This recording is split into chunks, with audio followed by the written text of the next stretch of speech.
Turabaha ikaze kandi muri kino kiganiro aho tugiye kubabwira amakuru avugwa hirya no hino mu bice bine by'isi. Ikaze muri ano makuru.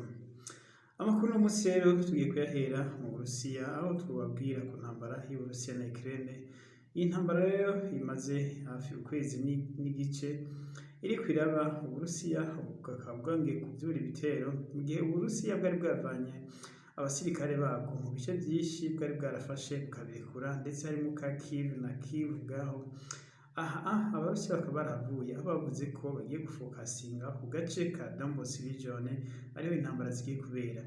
Rero ubu intambara zikaba zibandanya muri kano gace, aho bivugwa ko uno munsi amakuru twarose intambara zabandanyije muri kano gace, ndetse hakaba haguye abantu benshi cane gose kandi b'abasivile. Bivugwa ko bamwe bariko barahunga bagahura n'amarokete y'Uburusiya yaterwa n'indege, kandi akaba yaterwa n'ubwato bw'intambara buri mu kiyaga cirabura, ico bita Black Sea.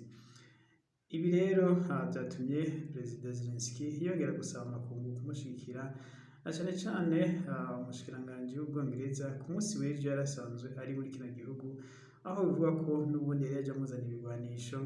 Ariko Zelensky yongeye kuvuga ko akeneye indege za gisirikare, kuko mu bigwanisho bamuzaniye vyagaragaye ko ata ndege za gisirikare nk'uko yari yazisavye bamuzaniye.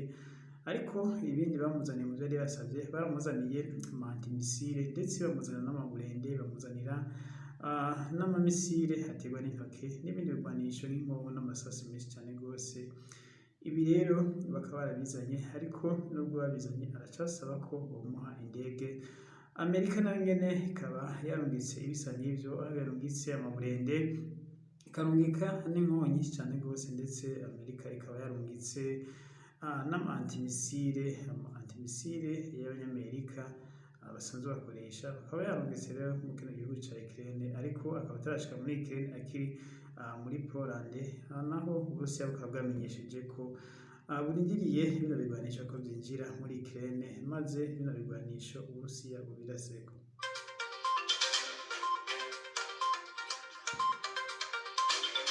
Tubandanye n'ano makuru rero twibutsa ko mwogira sabone canke subscribe kuri channel yacu kugira ngo mudutere intege. Amakuru yo mu Burusiya na Ukraine turabandanya. Uburusiya buza bwahinduye abari bayoboye urugamba bose, abakomanda b'urugamba muri kino gihugu batanguje n'urugamba bose bahinduye, ndetse n'umugenerale ajejwe n'urugamba nawe akaba yahinduwe. Biboneka ko Uburusiya buriko burakoresha strategie nshasha, ndetse intambara bikaboneka ko ari nkaho igiye gutangura ubushasha.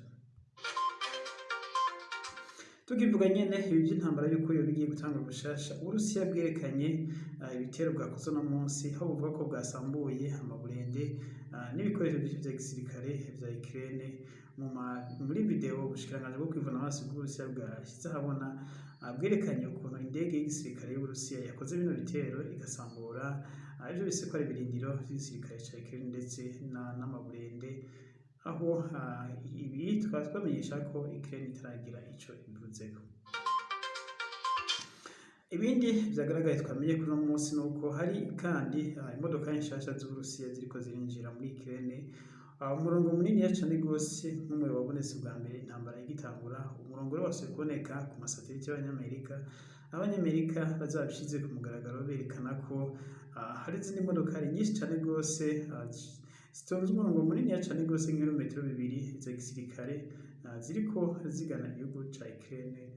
Utabuzi neza ko Uburusiya bwaba bufise umugambi wo gusubira gutera ibice vyose vya Ukraine, aho kuguma na kano gace ka Donbas region. Bavuga ko ariko bafokasinze ko agace ka Donbas region nako kaba kagizwe n'intara ya Mariupol, ndetse n'intara ya Luhansk na Donetsk. Izo zibiri zikaba zivuga ko zimaze kwikura kuri Ukraine, zimaze kuba kugira ubucuti n'igihugu c'Uburusiya. Intara rero babonera cane akaba ari intara ya Mariupol, akaba ariyo ntara nini cane gose muri kano gace, ndetse akaba ariyo ntara ifise ikivuko gikuru ca bino bihugu vyose bibiri vyari bisanzwe bikoresha. Tukivuga n'amakuru nyene y'Uburusiya na Ukraine, mu bushikiranganji wa mbere w'Ubwongereza John Boris ku munsi w'ejo yarishikiye muri Ukraine, aho yatembereye no mu gisagara hagati Kiev, ari kumwe na mugenzi we Perezida Zelensky, aho yamwijeje ko igihugu c'Ubwongereza citeguye gufasha mu buryo bwose bushoboka bw'igisirikare kugira ngo igihugu ca Ukraine civune Uburusiya.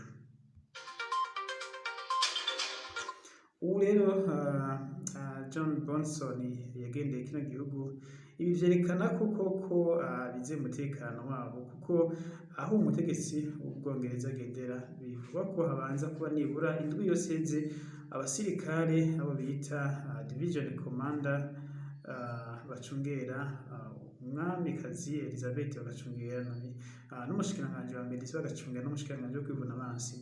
Aho umutegetsi yagendera nibura bagomba kuba bahashitse indwi yose imbere y'uko hagera, bagacungera mu kirere, bagacungera no ku butaka kugira ngo ntihagire ikintu na kimwe coshikira umutegetsi asanzwe akomeye cane gose mu gihugu c'Ubwongereza.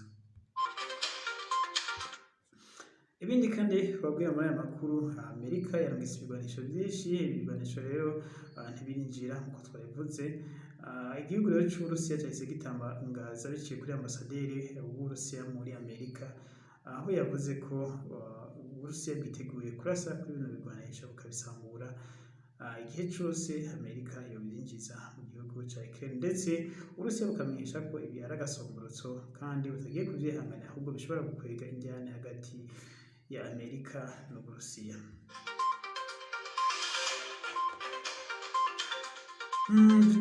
Ducagagure n'andi makuru avugwa hirya no hino kw'isi. Mu gihugu ca Pakistan nk'uko twari tumaze imisi tubabwira, umushikiranganji wa mbere Imran ku munsi w'ejo yarakumbuwe ku butegetsi, aho inama nshingamateka yatoye itegeko mu gukurako icizere co kubandanya yarongora kino gihugu. Amatora rero abashingamateka bakaba batoye 157. Ayo majwi rero akaba yari menshi yaca amukura ku butegetsi. Ubu rero igihugu ca Pakistan kiriko citegura gutora ubundi mushikiranganji wa mbere mushasha. Ubu rero Imran akaba ariwe mushikiranganji wa mbere mu gihugu ca Pakistan akuwe ku butegetsi muri ubu buryo. Tubibutse ko igihugu ca Pakistan ari igihugu gikomeye cane gose mu bihugu vy'Abarabu, ndetse kikaba ari igihugu no mu ruhando mpuzamakungu, mu rwego mpuzamakungu igihugu gikomeye cane gose, kuko kino gihugu gifise ubwaco abanyagihugu barenga nibura miliyoni 250, ndetse kikagira n'ubutunzi buboneka bufatiye ku butare n'ubutaka ndetse n'ibitoro. Ikindi kandi kino gihugu kikaba gifise n'ibigwanisho vy'ubumara vya nucleaire, ndetse kikaba gifise n'igisirikare gikomeye cane. Rero kino gihugu ni igihugu cari giteye imbere rwose. Rero umushikiranganji wa mbere akaba yakombowe yagirizwa gusesagura ubutunzi bw'igihugu no gutwara nabi, aho bamwagiriza ko yafashe amadeni mu gihugu c'Ubushinwa kandi ayo madeni atarakenewe. Ahandi ariko haravugwa amakuru mwe naye y'akajagari ni muri Sri Lanka, aho abanyeshuri b'ama universite ndetse n'abantu basanzwe bita ngo abigenga bariko bagira imyiyerekano ikaze cane gose yo kwiyamiriza minisitiri wa mbere yitwa Rajapaksa, aho bavuga ko nawe nyene gutwara kwiwe vyabarambiye. Bavuga ko ubutunzi bw'igihugu bwasubiye inyuma cane gose kuva agiye ku butegetsi, ndetse kino gihugu kikaba ari igihugu ca mbere gikenye cane gose ku mugabane wa Aziya. Rero igihugu bavuze ati ubuzima bumeze gutya bukomeye tubandanya kubwihanganira. Igisirikare n'igipolisi birakuye mu mabarabara kugira ngo bacungere, na cane cane ko bano bantu bashaka kugenda gutera mu kigo ca minisitiri wa mbere, aho abantu ariho bugarije ku marembo yiwe, ndetse bakugariza n'ahasanzwe akorera. Reka n'amakuru tuyarangirize muri Kenya. No muri Kenya imyiteguro y'imyamamazo yo ku matora zo ku 8 tariki 9 irabandanya, aho umugambwe Kenya Kwanza waraye wungutse. Umugambwe ukaba usanzwe uhagarariwe na William Ruto. Ku munsi w'ejo warungutse ubundi munyepolitiki akomeye, bisigura kuri we ko ari nk'intsinzi, aho usanzwe ari umukuru w'inama nshingamateka n'umugambwe wiwe witwa Democratic biyunze na Kenya Kwanza. Rero bikaba bivugwa ko Kenya Kwanza ari ikomeye cyane, aho hahora bisa n'uko Azimio la Umoja ya Raila Odinga ariyo yari isanzwe ikomeye. Ubu bikaba bigoye by'ukuri kumenya ko uzotsinda amatora, kuko bose bagenda bahindura amastrategy, aho biboneka ko Raila Odinga na William Samuel Ruto bagenda bari hafi na hafi. ku majwi y'amasondaje y'amatora azoba mu kwezi k'umunani itariki 9 aho Uhuru Kenyatta azobarangije manda ziwe zibiri maze agakorerwa mu ngata n'uzoba yatsinze aya matora. Turangije mu makuru tubabwira ko mugire subscribe canke s'abone bakoresha igifaransa tunga tubabwira incamake mu Burusiya bwahinduye inzego z'igisirikare na cane bwahinduye inzego z'igisirikare abari bayoboye runo rugamba Uburusiya bwatanguje ico bise operation spéciale mu gihugu ca Ukraine. Igihugu ca Ukraine kikaba cagiriza igihugu c'Uburusiya gukora ivyaha vyo mu ntambara aho Ukraine ivuga ko Uburusiya bwakoze abanyabwoko muri Ukraine ndetse umuperezida wa Ukraine akaba abandanya asaba ko yoroswa indege za gisirikare zo kugira ngo abandanye kwigwanira avuga ko nubwo ikive hari amahoro ariko avuga ati igihugu nta mahoro gifise, igihugu kiriko kiraterwa mu zindi mpande, nazo rero tugomba kwigwanira, tugomba kudufasha turwane intambara kandi tuzotsinda. Akaba yizeye ko azotsinda. Tukivuga abategetsi bagendeye Ukraine uretse umushikiranganji wa mbere w'Ubwongereza yagendeye Ukraine sekreteri mukuru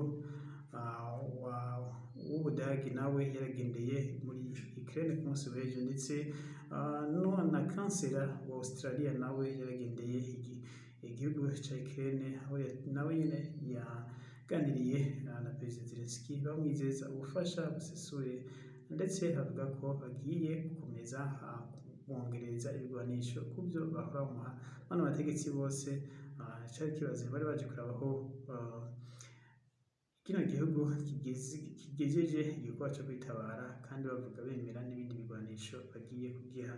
Naho rero n'amakuru yarangije mwakoze bakurikiranye kubera kudushikira no gutera inkunga. Imana ibumugisha mugire aho muba mubawe abanye amazanye. Murakoze cyane rwose mubyo kugira s'abone no kugira share no kugira comment kuri kino kiganiro cyacu.